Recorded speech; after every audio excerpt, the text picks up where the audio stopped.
En l'an 73 de notre ère, la forteresse de Masada dominait la mer Morte du haut de ses falaises vertigineuses.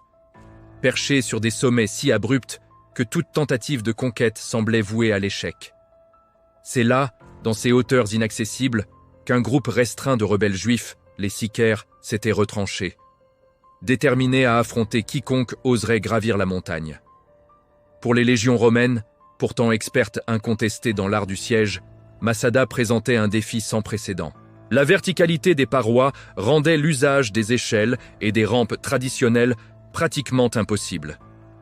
L'accès au sommet ne se faisait que par un sentier unique et étroit, serpentant le long de la roche.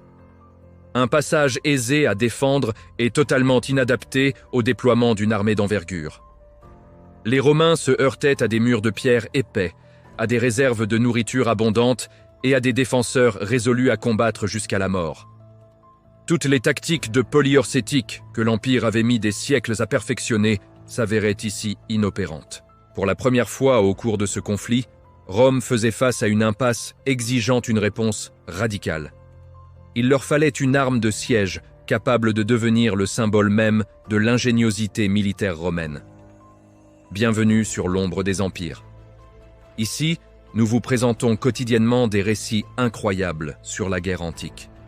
Abonnez-vous, rejoignez notre communauté et découvrons ensemble les secrets des batailles les plus légendaires de l'histoire. Une question centrale se pose. Comment une seule machine de siège a-t-elle pu sceller le destin d'une forteresse réputée imprenable? Par quels moyens les Romains ont-ils transformé des falaises abruptes en champs de bataille? Et pourquoi le nom de Masada résonne-t-il encore aujourd'hui comme le symbole d'une stratégie brillante, d'une lutte désespérée et d'une volonté humaine inébranlable? Examinons les faits. Après la chute de Jérusalem, en 70 après J.C., Masada devint l'ultime bastion de la résistance juive, abritant une faction radicale connue sous le nom de Sicaires et dirigée par Éléazar ben Yaïr. Tant que Masada tenait, la rébellion persistait. La position géographique du site renforçait son importance symbolique et militaire. Du sommet, la vue s'étendait loin sur la mer Morte et permettait de surveiller les routes commerciales traversant le désert de Judée en contrebas. Celui qui tenait Masada contrôlait de fait l'accès oriental à la Judée. Le site n'était donc pas seulement un refuge physique, mais une clé de voûte stratégique pour la défense de toute la région. Le nom Masada, signifiant forteresse en hébreu ancien, ne pouvait être mieux choisi. La place forte occupait le sommet d'un plateau en forme de losange mesurant approximativement 550 mètres de long sur 270 de large. Des falaises abruptes protégèrent le site de tous côtés, plongeant de 400 mètres sur la face orientale et de 90 mètres à l'ouest. Atteindre le sommet relevait de l'exploit. Seuls 3 sentiers étroits et sinueux y menaient, le plus célèbre étant le sentier du serpent. Chaque voie d'accès pouvait être bloquée par une poignée d'hommes seulement, car les assaillants étaient contraints d'y progresser en file indienne. À bien des égards, Masada était virtuellement immunisé contre les sièges conventionnels. Une muraille à casemate de 1400 mètres de circonférence, épaisse de 4 mètres et haute d'autant, enveloppait le plateau telle une armure de pierre. Plus de 30 tours et 4 portes sous haute surveillance rythmaient ce mur, transformant le périmètre en un dispositif défensif massif. À l'intérieur de l'enceinte, Masada fonctionnait comme une cité autonome. À la pointe nord se dressait un complexe de palais somptueux, orné de fresques romaines, de mosaïques détaillées, et même de bains en terrasse, sculptés à même la falaise. L'intérieur du site abritait plus d'une douzaine de vastes entrepôts, capables de stocker jusqu'à 2700 tonnes de vivres. Dans un désert où l'eau est synonyme de survie, le système hydraulique de Masada relevait du miracle.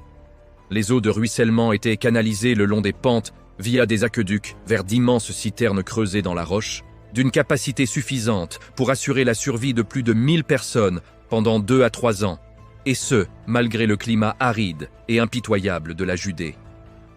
Pour les Romains de l'époque, écraser Masada dépassait le simple cadre de l'opération militaire. Il s'agissait d'un impératif politique absolu. Les événements qui suivirent allèrent démontrer cette volonté de manière brutale. Lucius Flavius Silva, un général romain expérimenté et calculateur, fut chargé de marcher vers l'est. Son choix ne reposait pas uniquement sur son rang, mais sur sa maîtrise précise de la guerre de siège.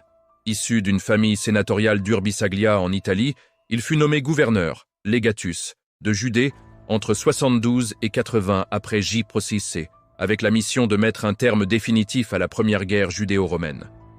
Dans un théâtre d'opérations comme la Judée, où la politique et le contrôle territorial comptaient autant que les victoires militaires, Silva représentait l'instrument idéal pour Rome. Il était accompagné de la Legio X Fretensis, la 10e légion, outil de domination stratégique de Rome en Orient. Cette unité avait été forgée par la guerre civile, les campagnes orientales et les combats urbains féroces. Leur étendard portait le nom de César. Leur histoire charriait le poids des conquêtes de la Gaule à Jérusalem. Cette légion avait évolué pour devenir une force spécialisée dans l'art du siège, experte dans la construction de camps fortifiés sous le feu ennemi. L'érection de rampes sur des terrains jugés impraticables par tout ingénieur sensé et le déploiement de l'artillerie avec une précision quasi chirurgicale. Contrairement aux légions formées principalement pour les batailles en terrain découvert, la 10e avait passé des années à combattre dans les ruelles étroites et les villes fortifiées de Judée. Elle savait comment briser des rebelles retranchés derrière des murs de pierre, des falaises abruptes et des convictions religieuses. En effet, la Legio X avait joué un rôle central lors du siège de Jérusalem entre 66 et 70 après JPC. Elle était célèbre pour le déploiement de machines de guerre massives capables de projeter des pierres de 25 kg à plus de 400 mètres, pilonnant les murs avant les assauts d'infanterie. Elle maîtrisait la construction de masse au milieu de la chaleur, de la poussière, de la famine et des embuscades rebelles incessantes. Une arme unique conférait aux Romains cette réputation redoutable. Ses origines remontaient aux ingénieurs de la Grèce antique. Mais une fois entre les mains des Romains, tout changea. Ils la raffinèrent, la standardisèrent, la produisirent en masse et en firent l'une des armes mécaniques les plus décisives et reconnaissables de la guerre romaine, la baliste. Qu'est-ce qui rendait cet engin si redouté? Pourquoi était-il bien plus qu'un arc surdimensionné? L'ancêtre le plus lointain de la baliste était le gastrafète grec, littéralement arc ventral. Il s'agissait d'une arbalète lourde que l'on appuyait contre l'estomac pour l'armée. Les Grecs adaptèrent ce concept à une échelle supérieure avec l'oxybel, un puissant lanceur de traits monté sur un cadre en bois. Ces premières versions reposaient sur la simple tension, tout comme un arc gigantesque. Puis vint une rupture technologique majeure. Les ingénieurs grecs remplacèrent les bras en bois flexibles par des ressorts à torsion, d'épais faisceaux de fibres torsadées, généralement fabriqués à partir de nerfs d'animaux. Imaginez des bobines élastiques, géantes. Plus on les tordait, plus elles emmagasinaient d'énergie. Lorsque cette énergie était libérée, les bras se détendaient vers l'avant avec une force explosive. Lorsque Rome absorba les territoires grecs, elle ne négligea pas cette invention. Les ingénieurs romains l'étudièrent minutieusement, l'expérimentèrent, ajustèrent chaque composant et la testèrent inlassablement. Finalement, ils créèrent un modèle standardisé, plus robuste, plus compact, plus facile à transporter et, point crucial, simple à fabriquer en grand nombre. C'est à ce moment précis que la baliste devint véritablement romaine. Pour comprendre sa puissance, il faut visualiser sa mécanique de l'intérieur. Une véritable baliste romaine débutait par un lourd cadre en bois, généralement du chêne ou un autre bois dur pour absorber un stress mécanique énorme. Des plaques de métal et des boulons en fer renforcèrent les joints clés afin que la structure ne se disloque pas lors du tir. Au centre courait la glissière, un long rail en bois où reposait le trait ou la pierre avant le lancement. On peut l'imaginer comme l'équivalent antique d'un canon, des siècles avant l'invention de la poudre. De chaque côté du cadre se dressaient 2 épais poteaux verticaux. À l'intérieur de chaque poteau se trouvait un boîtier de torsion rond, tel un tambour en bois intégré directement à la structure. Ces chambres circulaires abritaient le cœur de la machine. Chaque boîtier contenait un énorme faisceau de nerfs torsadés, les fameux écheveaux.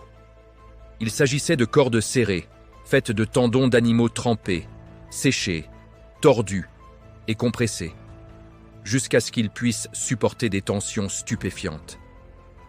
Un bras de lancement en bois massif traversait chaque faisceau, un bras à gauche et un à droite.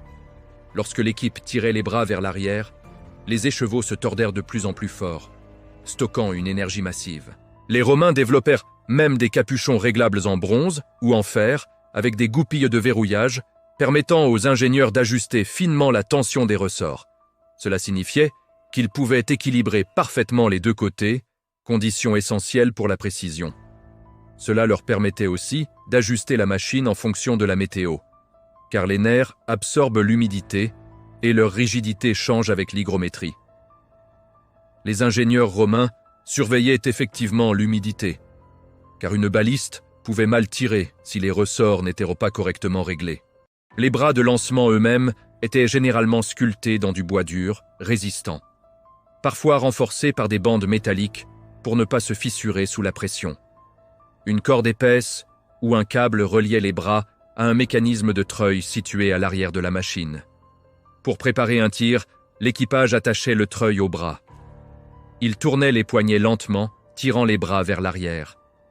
À mesure que les bras bougeaient, les ressorts de torsion se tordaient de plus en plus. Un cliquet verrouillait le tout en place, jusqu'au moment de tirer. Lorsque la détente, un loquet métallique simple mais incroyablement fiable, était libéré, les bras claquaient vers l'avant avec une vitesse violente, libérant toute cette énergie de torsion stockée en un seul instant explosif. Cette force se transmettait directement au projectile. Se trouver sur sa trajectoire signifiait que la journée allait prendre une tournure dramatique. Les balistes romaines n'étaient pas seulement des machines de force brute, c'étaient des outils d'une précision surprenante. Beaucoup étaient montés sur des plateformes robustes, permettant des ajustements fins, élever ou abaisser l'angle pour la portée, pivoter de gauche à droite pour le ciblage, et même utiliser des poutres absorbant les chocs pour gérer le recul. La baliste pouvait tirer plusieurs types de munitions, des traits géants, souvent de plus d'1 mètre de long, de lourdes flèches conçues pour fracasser les murs de boucliers, des pierres arrondies pesant de 4,5 à 27 kg. Et dans de rares cas, des pots d'argile remplis de matière incendiaire. Une grande baliste de siège pouvait lancer une pierre de 27 kg à près de 457, soit la longueur de 5 terrains de football, et elle pouvait répéter ce tir encore et encore. Certaines reconstructions expérimentales suggèrent de même qu'un équipage qualifié pouvait tirer plusieurs coups par minute. Et une variante à répétition spéciale, le polybolos, pouvait atteindre environ 11 traits par minute, telle une mitrailleuse mécanique de son temps. Contrairement aux trébuchets ou aux catapultes qui lancèrent des pierres en arc élevé, la baliste tirait en ligne, presque droite. Elle agissait comme une artillerie de précision antique. Les écrivains romains se vantaient même qu'une baliste pouvait viser des hommes individuellement. Imaginez maintenant toute une ligne d'artillerie romaine faisant cela simultanément. Un seul trait d'une grande baliste pouvait empaler un homme, traverser un bouclier ou faire éclater des défenses en bois. Les projectiles en pierre pouvaient fracasser les créneaux ou balayer les défenseurs des parapets avec une force terrifiante. Il y avait quelque chose de particulièrement effrayant à son sujet. On ne voyait ni n'entendait souvent le coup avant qu'il ne frappe. Lorsque les traits romains commençaient à s'abattre sur une position, le moral de l'ennemi se brisait souvent bien avant que l'infanterie n'atteigne les murs. Cependant, aucune arme n'est parfaite. Les ressorts de torsion nécessitaient un entretien constant car les nerfs s'étiraient ou se déformaient lorsqu'ils étaient exposés à l'humidité. La construction d'une baliste exigeait des charpentiers qualifiés, des forgerons et des ingénieurs formés. Le rechargement prenait du temps, car l'équipage devait actionner le treuil pour ramener les bras à chaque tir, et les plus grands modèles étaient lourds et lents à déployer. Malgré tout, la baliste donnait à Rome ce qu'aucun autre empire antique ne possédait à une telle échelle. Une artillerie de champs de bataille standardisée, mobile et précise. Cela les qualifiait de manière unique pour tenter l'impossible, le siège de Massada. À l'automne de l'an 72, Lucius Flavius Silva fit marcher ses troupes depuis Jérusalem et les forts environnants à travers la Judée vers Massada, la dernière poche de résistance juive. Joseph nous dit que Silva amena avec lui entre 8000 et 9000 combattants. Mais en ajoutant les équipes de soutien, les esclaves, les suiveurs de camp et les ingénieurs, la colonne entière gonflait à environ 15 000 personnes. Cela signifiait que les Romains surpassaient en nombre les 960 zélotes sur le plateau à plus de 15 contre 1. C'était le genre de probabilité que Rome affectionnait. Ils n'arrivèrent pas les mains vides. La Legio X Fretensis débarqua avec tous les outils de précision de la guerre de siège romaine. Il disposait de balistes et de scorpions prêts à pilonner les défenseurs sur le plateau avec de lourds traits et des pierres. Les archéologues ont retrouvé au moins 53 projectiles de balistes autour de Masada, allant de tirs légers d'environ 0,6 kWh à des pierres plus lourdes de 22 kWh. La plupart étaient concentrés le long du côté ouest, exactement là où les Romains préparaient leur assaut principal. Derrière l'artillerie venait la machinerie plus lourde, un bélier massif, enfermé dans une tour de siège imposante ressemblant à une maison en bois sur roue. Tout cela était soutenu par un arsenal complet d'ingénierie romaine, poutres pour échafaudage, poulies pour le levage, pics pour tailler la roche, pelles pour les terrassements, mantelets de protection pour avancer sous le feu. L'ensemble était organisé et entretenu par les fabris, les ingénieurs militaires professionnels de Rome, techniciens méconnus qui faisaient tourner la machine de guerre de l'Empire. La grande question restait: qu'allait-il faire exactement de tout cela?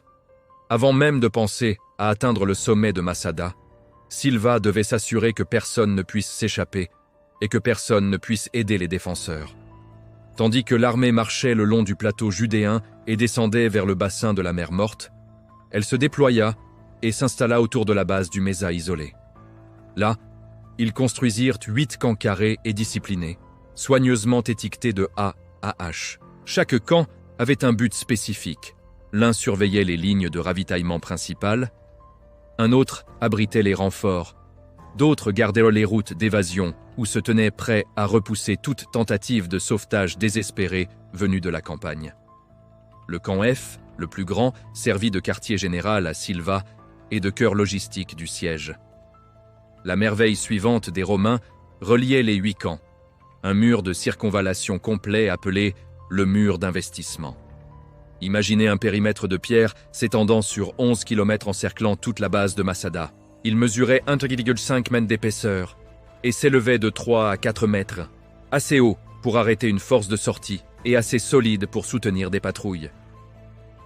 15 tours de guet ponctuaient la ligne, donnant aux Romains une vue complète de chaque mouvement sur le plateau et dans le désert en contrebas. Joseph décrit cela comme une entreprise massive, et l'archéologie moderne le confirme.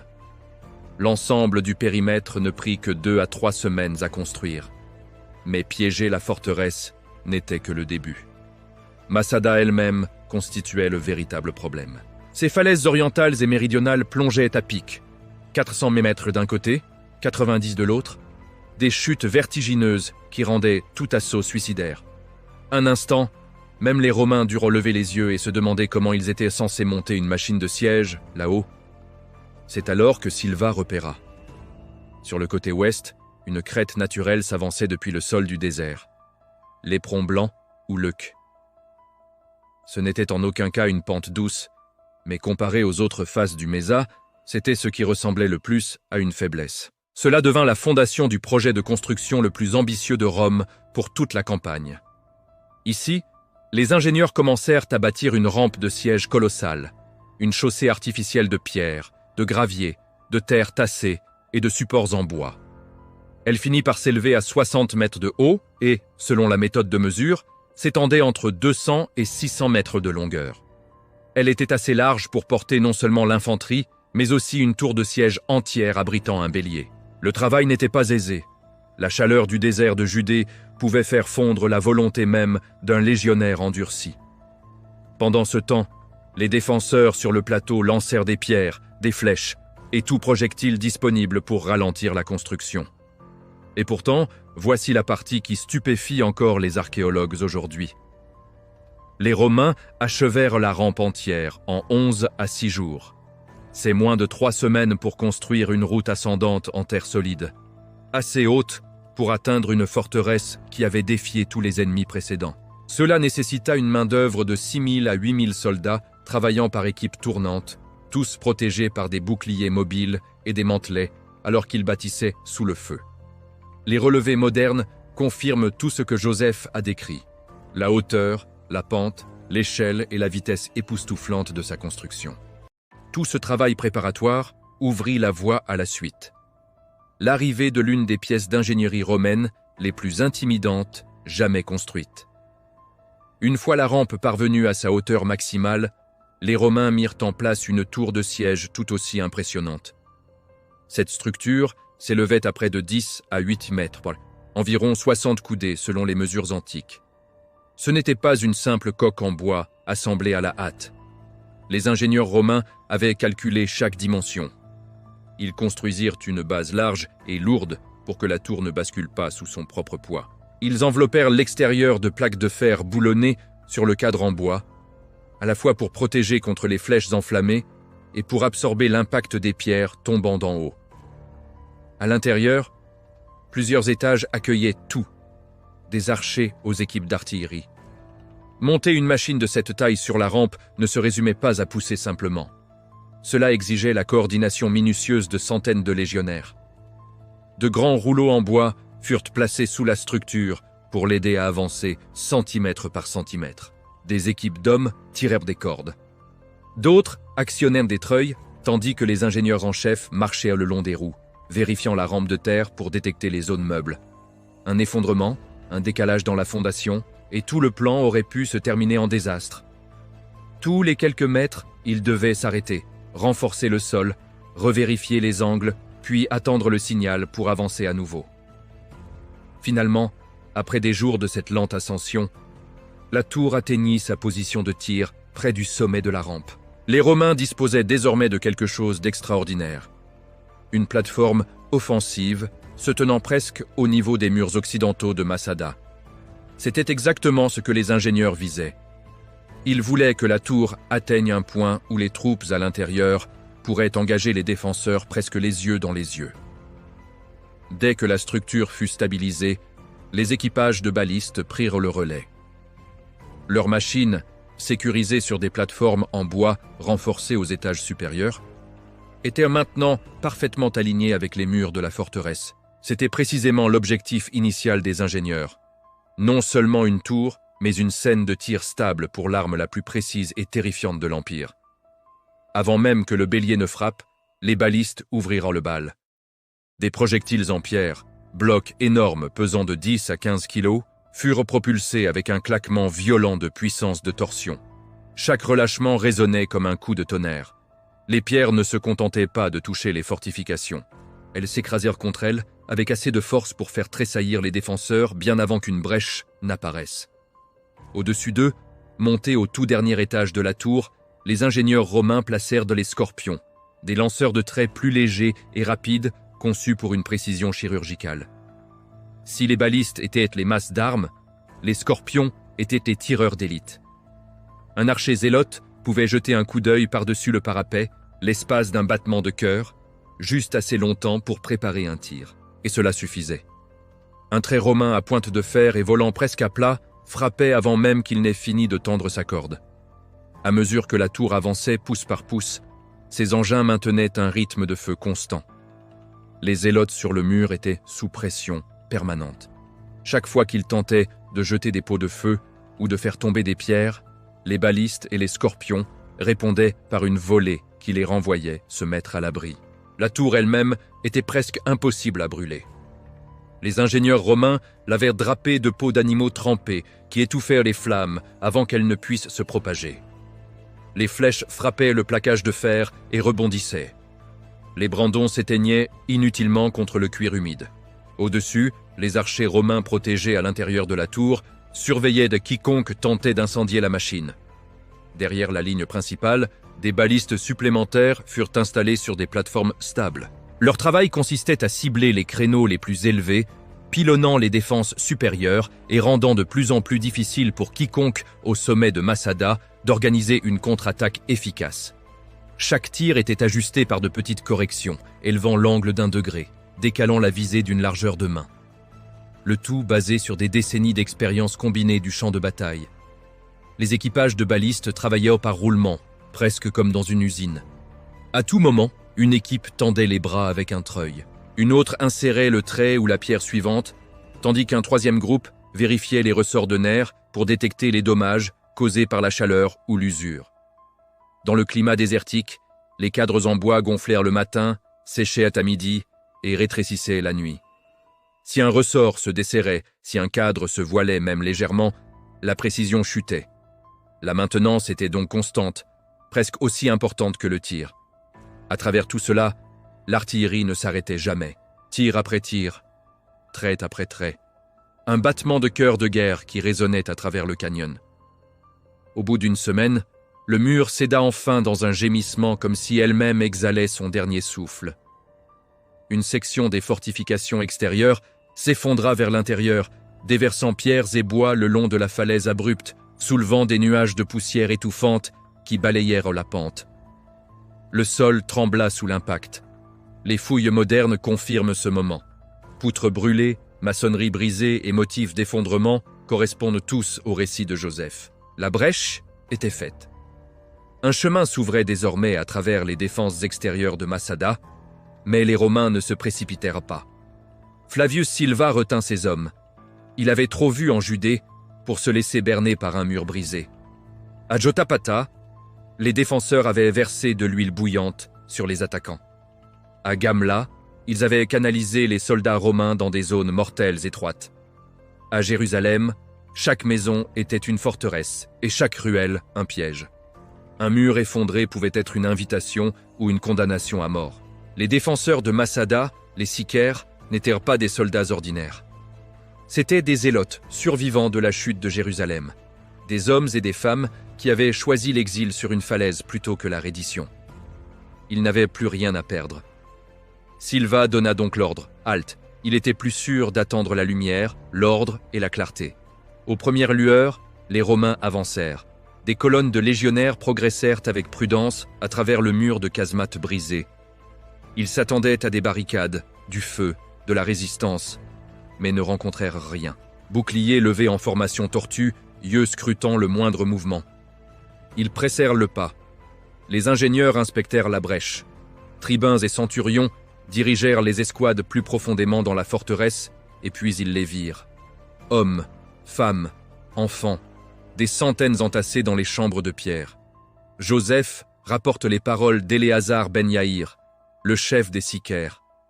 Lors de cette nuit finale, il s'était adressé au peuple de Masada, les exhortant à choisir la mort plutôt que l'esclavage. « Mourons », avait-il dit, « non asservis par nos ennemis, et quittons ce monde en hommes libres. » Ils avaient accepté. Ils tirèrent au sort.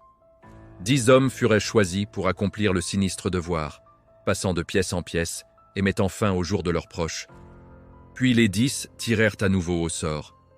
Un homme resta, et quand ce fut fini, il retourna l'épée contre lui-même.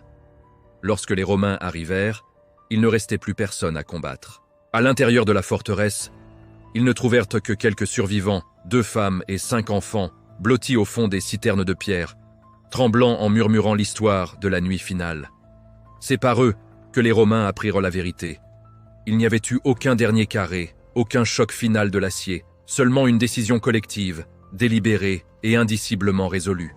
Près de 960 hommes, femmes et enfants avaient choisi de mourir de leurs propres mains plutôt que de se soumettre aux chaînes romaines. Les pères prirent la vie de leur propre famille. 10 hommes furent sélectionnés par le sort pour finir le reste.